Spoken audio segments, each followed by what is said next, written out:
Sarah Coates, thanks for joining me.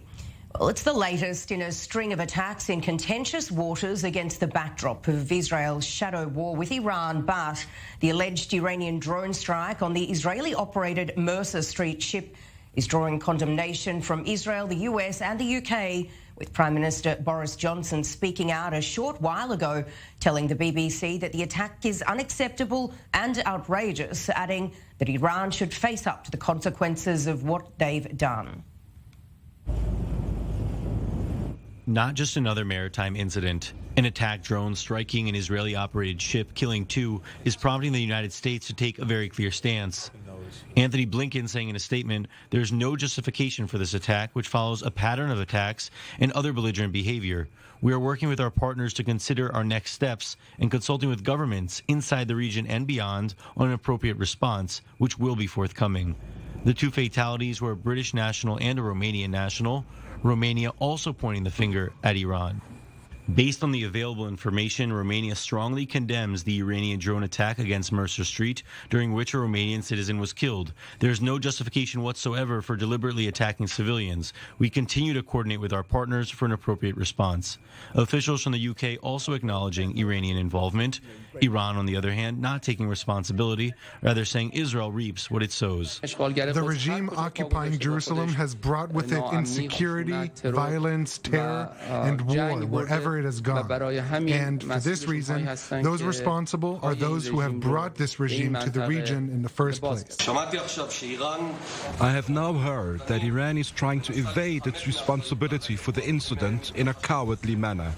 I state here unequivocally, Iran is the one that carried out the attack against the ship.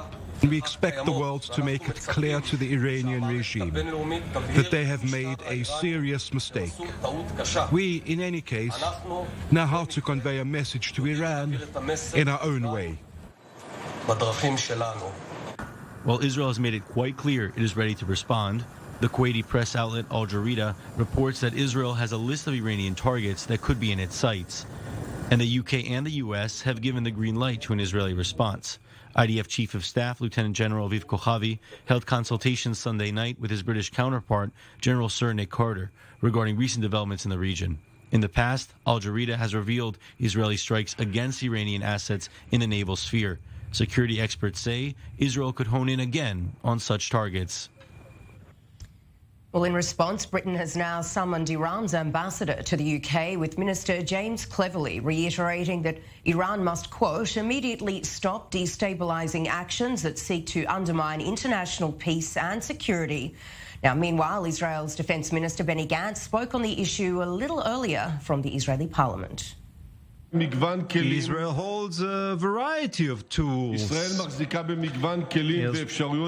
possibilities to protect its citizens. We will hold anyone who wishes to hurt us accountable at the time and in the means that serve us. But, my respected friends, you must understand. We must all understand. The world must understand. It is not merely an Israeli issue.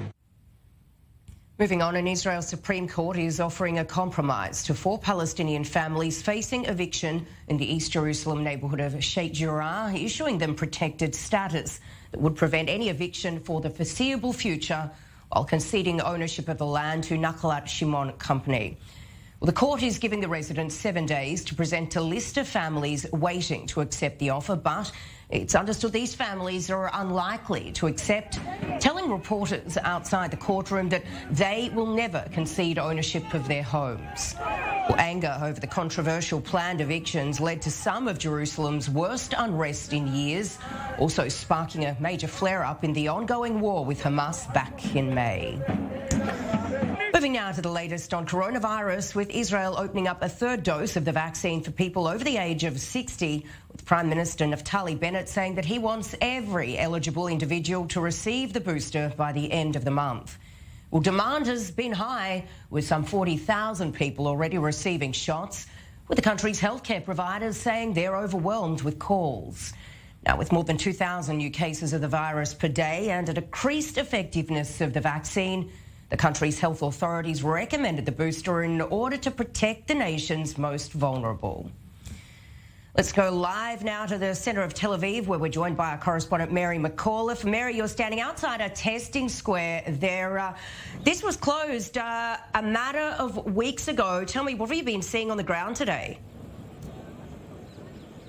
Yes, Sarah. So it has been reopened in recent weeks, and organizers are saying that since this move was taken to reopen this testing center here in really the center of Tel Aviv, really the heart of what has been the municipal operations against coronavirus. It was a vaccine center, and now it's a testing center. And they say they're seeing 1,000 people every day coming here to get tested for the virus. And just this weekend, they saw over 3,000 people in one day, which of course comes, just as you said, as Israel continues to record cases over 2,000 and reports that the positivity rate, the number of tests coming back positive relative to the overall tests, is almost 3% today, again. So they're saying that today that many people are coming and the flow does not stop coming of these people, and they're expecting it to be open for the near future. And many centers just like this one have opened throughout the country as it continues to deal with this outbreak. Yeah, and in regards to this, we know that the so-called coronavirus cabinet, Mary, is set to convene tomorrow. What's at the top of the agenda there? What will they be discussing? Yes, Sarah. So we know that today, Professor Nachman Ash, who's the Director General of Israel's Health Ministry, gave a press briefing today where he described the current rise in morbidity as very worrying. So they're saying they're convening tomorrow to discuss what needs to be done, what additional steps perhaps need to be put in place to try and tamp down on this spread.